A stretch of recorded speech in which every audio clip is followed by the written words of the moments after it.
New direction academy में सभी का स्वागत है। जैसा कि आपका नंबर सिस्टम टॉपिक चल रहा था और नंबर सिस्टम टॉपिक में आज हम आपको एक नया कॉन्सेप्ट बता दे रहे हैं कि जैसे किन्हीं संख्याओं को काटना है तो हम लोग क्या करते हैं, 6 अंक 7 अंकों की 8 8 10 10 अंकों की संख्याएं हो जाती हैं और कभी कभी पूछ देता है कि क्या है 3 से विभाजित है या 16 से कटेगी या 125 से कटेगी। तो हम लोग एक तरफ से पूरी संख्या को काटना शुरू करते हैं। तो इससे क्या होता है कि हम लोगों को बहुत ज़्यादा समय लगता है और हमारा समय बर्बाद होता है और समय रहते हम लोग पूरे क्वेश्चन नहीं कर पाते हैं। तो आज हम आपको बताने जा रहे हैं विभाजिता का नियम, यानी कौन सी संख्याएं किससे कटेंगी और कितनी जल्दी इनको हम काट सकते हैं। आप लोग संख्याएं मान के एग्जाम्पल के तौर पे कर सकते हैं। हम आपको केवल कॉन्सेप्ट बताते रहेंगे और उन कॉन्सेप्टों को आप फॉलो करिएगा, 100% आपको सफलता दिलाएगा। जैसे कि अगर विभाजिता के नियमों की अगर हम बात करें, विभाजिता के अगर नियमों की हम बात करें तो जैसे हमने लिखा है 2 पे पावर 1, 2 पे पावर 2, 2 पे पावर 3, 2 पे पावर 4। 2 पे पावर 1 का जो मतलब होता है, 2 पे पावर 1 का मतलब होता है 2, 2 पे पावर 2 का मतलब 4 होता है, 2 पे पावर 3 का मतलब 8 होता है और 2 पे पावर 4 का मतलब होता है 16। जो भी इनमें पावर लगी है, इनमें जो भी ये पावर लगी हैं, ये किसी संख्या के दाएं तरफ से संख्याओं को प्रदर्शित करते हैं। अगर पावर 1 है तो दाएं तरफ से संख्या 1 यानी इकाई का अंक। अगर पावर 2 है तो 2 अंक लिए जाएंगे, इकाई और दहाई। अगर 3 पावर लगी है तो किसी संख्या के 3 अंक लिए जाएंगे, इकाई दहाई सैकड़ा। और अगर पावर 4 लगी है तो 4 अंक पीछे से लिए जाएंगे। आइए समझते इसको कैसे। मान लिया कि जैसे 2 पे पावर 1 को हमने 2 लिखा, 2 पे पावर 2 को 4 लिखा और 2 पे पावर 3 को 8 लिखा, 2 पे पावर 4 को 16 लिखा। कहने का मतलब 2 दूनी 4 दूनी 8 दूनी 16। हम अगर कहें कि 2 से कौन कौन सी संख्याएं कटेंगी, यानी कौन सी संख्या 2 से विभाजित है, 4 से विभाजित है, 8 से विभाजित है, कौन सी संख्या 16 से विभाजित है। तो अगर हम पावर को ध्यान देते हैं, पावर ही हमारा ये होता है कि उस संख्या के अंकों को प्रदर्शित करेगा पीछे से। अगर यहाँ पावर 1 है और 2 से कटने का नियम पूछे तो किसी भी संख्या का इकाई का अंक या अंत से 1 अंक 2 से कट जाए या उसके अंत में एक जीरो मिले। किसी भी संख्या का इकाई का अंक 2 से कटने वाला हो या उसके अंत में एक जीरो मिले। जैसे एग्जाम्पल के तौर पे हम कहते हैं 10 में अगर देखें तो लास्ट में एक जीरो है तो ये हमारा 2 से कटेगा। अगर यहीं पे कह दें हम 12 तो इकाई का अंक हमारा 2 है, मतलब इकाई का अंक जो है 2 है और वो 2 से कट रहा है। अगर हम कहते हैं 14 तो 14 में देखिए इकाई का अंक 4 है जो हमारा 2 से विभाजित है।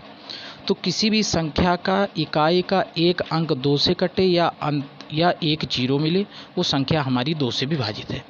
सेम इसी तरह से अगर 4 को देखें, 4 से कौन कौन सी संख्याएं कटती हैं, तो किसी संख्या के अंतिम 2 अंक, किसी संख्या के अंतिम 2 अंक अगर 4 से कटते हैं तो संख्या 4 से विभाजित है। तो अंतिम 2 अंक 4 से कटे या अंतिम 2 अंक जीरो हों, वो संख्याएं 4 से कटेंगी। अगर 8 से कटने का नियम देखें, कौन कौन सी संख्याएं 8 से कटेंगी, तो किसी भी संख्या के अंतिम से 3 अंक अगर 8 से कटते हैं, अंतिम के 3 अंक 8 से कटते हैं या अंतिम 3 जीरो मिले, अंतिम अंक में 3 जीरो हो, तो वो संख्या हमारी 8 से विभाजित होती है। अगर 16 से कटने का नियम देखें तो किसी भी संख्या के अंतिम के 4 अंक 16 से कटे या अंतिम 4 अंक जीरो हों, तो वो संख्याएं हमारी 16 से विभाजित होती हैं। इसी तरह कुछ आगे बढ़ते हैं। जैसे हम 5 से कटने का नियम अगर देखें तो अगर 5 पे पावर 1 तो इसको 5 लिखते हैं, 5 पे पावर 2 को 25 लिखते हैं, 5 पे पावर 3 को हम 125 लिखते हैं और 5 पे पावर 4 को हम 625 लिखते हैं। तो अगर यहाँ पे देखा जाए कि कौन सी संख्या 5 से कटेगी, कौन है 25 से कटेगी, कौन 125 से कटेगी और कौन सी हमारी 625 से कटेगी। तो 5 से कटने का नियम क्या है, किसी भी संख्या का इकाई का अंक, पावर 5 पे पावर 1 है तो 1 का मतलब है उसका इकाई का अंक 1। अगर पावर 2 है तो उसके अंतिम अंक 2, पावर 3 है तो अंतिम अंक 3, पावर 4 है तो अंतिम अंक 4 कटने चाहिए। तो अगर 1 है तो यानी कहने का मतलब किसी संख्या का इकाई का एक अंक 5 से कटे या एक जीरो हो। इकाई का अंक एक ऐसा हो कि 5 से कटे, या फिर उसके अंत में एक संख्या के अंत में एक जीरो हो, संख्या हमारी 5 से विभाजित होती है। 25 से कटने का नियम है कि किसी भी संख्या के 25 से कटने का नियम है किसी भी संख्या के अंतिम के 2 अंक अगर 25 से कट जाएं, संख्या के अंतिम के 2 अंक 25 से कट जाएं या अंतिम 2 जीरो मिल जाएं अंत में, तो वो संख्या 25 से विभाजित होती है। कोई संख्या 125 से कैसे कटेगी? अगर अंतिम के 3 अंक 125 से कट जाए या अंत में 3 जीरो मिले तो वो संख्या हमारी 125 से विभाजित है। और कोई संख्या 625 से कब विभाजित होगी? अगर अंत में 4 अंक ऐसे मिले जो 625 से कटे, या उस संख्या के अंत में 4 जीरो मिले, वो संख्या हमारी 625 से विभाजित है। अगर यहीं 3 से कटने का नियम देखें हम कि 3 से हमारी कौन कौन सी संख्याएँ कटेंगी, तो 3 से अगर देखा जाए कि 3 से कौन कौन सी संख्याएँ विभाजित हैं, तो अगर कोई भी संख्या कितनी बड़ी दी हो उसके अंकों का योग, सभी अंकों का डिजिटों का योग करा लेते हैं। मान लिया कि जैसे यहाँ पे अगर आपको हमको दिया है 63, अब पूछा जाए कि 3 से कटेगा कि नहीं कटेगा, तो 63 में 6 और 3 है तो 6 3 9। अगर 6 3 9 है और 3 से हमारा 9 कटेगा तो यानी 63 भी हमारा 9 से कटेगा। कहने का मतलब ये है, तो 3 से कटने का नियम है संख्या के अंकों का योग 3 से कटे वो संख्या 3 से कटेगी, और 9 से कटने का सेम भी यही नियम है कि संख्या के अंकों का योग 9 से कटे वो संख्या भी हमारी 9 से विभाजित होगी। आगे देखते हैं, क्वेश्चन कभी कभी ऐसे भी पूछ देता है कि वह कौन सा पूर्णांक है जिसे किसी भी संख्या से गुणा कराने पर योग वही प्राप्त होता है। बहुत इंपॉर्टेंट चीज़ है आपके लिए, क्वेश्चन को बहुत ध्यान से देखिएगा कि वह कौन सा पूर्णांक है, वह कौन सा पूर्णांक है जिसे किसी भी संख्या से गुणा कराने पर योग वही यानी पूर्णांक वही प्राप्त होगा। तो वो कौन सी है? तो आप लोग सोचिएगा कि वो संख्या कौन सी ऐसी संख्या हो सकती है जो किसी संख्या के साथ गुणा करा दें, तो जिन संख्याओं के साथ गुणा करा दें, जिस संख्या का कराएं और जो गुणा कराने पे उनका योग करा दें, तो वही हमको संख्या प्राप्त हो जिस संख्या का गुणा कराया जाए। तो यहाँ पे अगर देखें तो 9 एक ऐसी संख्या होती है कि 9 का किसी भी संख्या के साथ गुणा करा दो, लेकिन उन अंकों का जो योग आएगा वो हमारा कितना आएगा? 9 आएगा। जैसे मान लो, जैसे यहीं पे अगर हम आपको एग्जांपल के तौर पे अगर देखें, तो जैसे हमने कह दिया कि 9 है और 9 पे हमने अगर संख्या 9 है, 9 में 5 का, तो वो संख्या हमारी 9 है, 9 में 5 का गुणा कराया तो 9 पना 45, 5 4 हमारा यही प्राप्त हुआ। अगर इन दोनों का योग कराएंगे यानी 9 पना 45, और अगर इन 5 और 4 का योग कराएंगे तो हमारा 9 ही प्राप्त होगा। अगर हम कह दें 9 में 2 का गुणा करा दें, 9 दूनी 18, तो 8 हो 1 9, तो यानी 9 एक ऐसा पूर्णांक है इसमें किसी भी संख्या का गुणा कराने के बाद जो आता है उनके अंकों का योग 9 के बराबर होगा। तो इस क्वेश्चन को आप लोग डायरेक्टली याद रखिएगा कि वह पूर्णांक हमारा कौन सा है, यानी वह पूर्णांक हमारा कौन सा है कि किसी भी संख्या से गुणा कराने पर योग वही प्राप्त हो, यानी वही पूर्णांक हमको प्राप्त हो। ठीक है ना? तो यहाँ पे 9 एक हमारी ऐसी संख्या है कि अगर 9 में किसी भी संख्या का हम गुणा करा दें और गुणा कराने पे जो भी संख्या हमको प्राप्त होगी उनके अंकों का योग 9 होगा।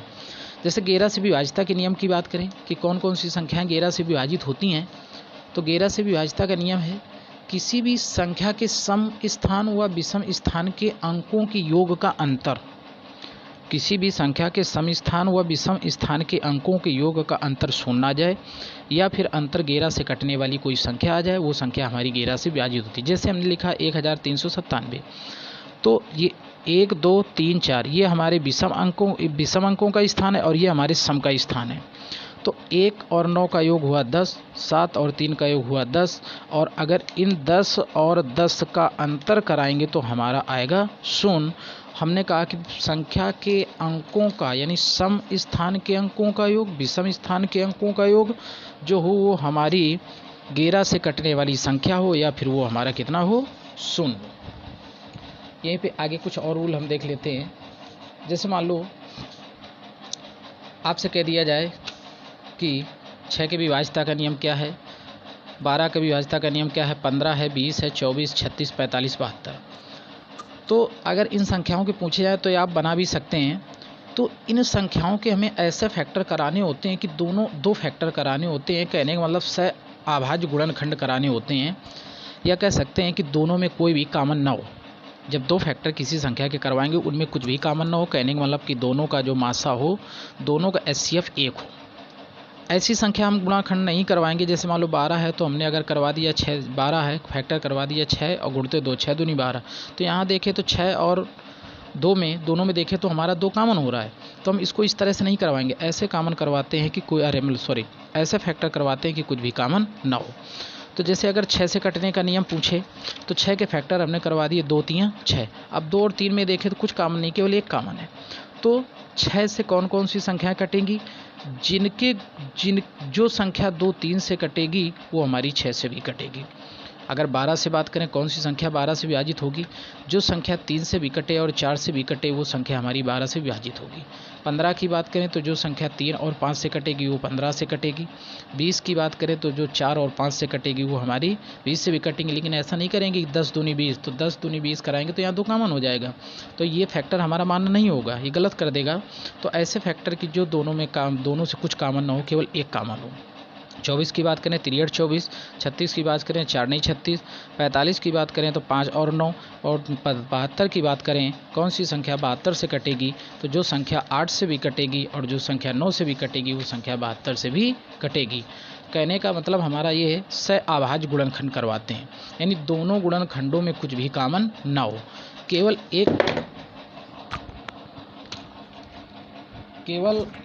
एक ऐसा होता है जो सभी में कॉमन होता है और सभी में भाजक होता है। केवल एक ऐसा होता है जो सभी में कॉमन होता है और सभी में भाजक होता है, और कोई भी ऐसी संख्या इस तरह से नहीं करेंगे कि इसमें कॉमन हो। तो आप कुछ ऐसे भी नियम अपना घर बैठे भी निकाल सकते हैं, थोड़ा इसमें ज़रूर ध्यान दें। Okay, thank you.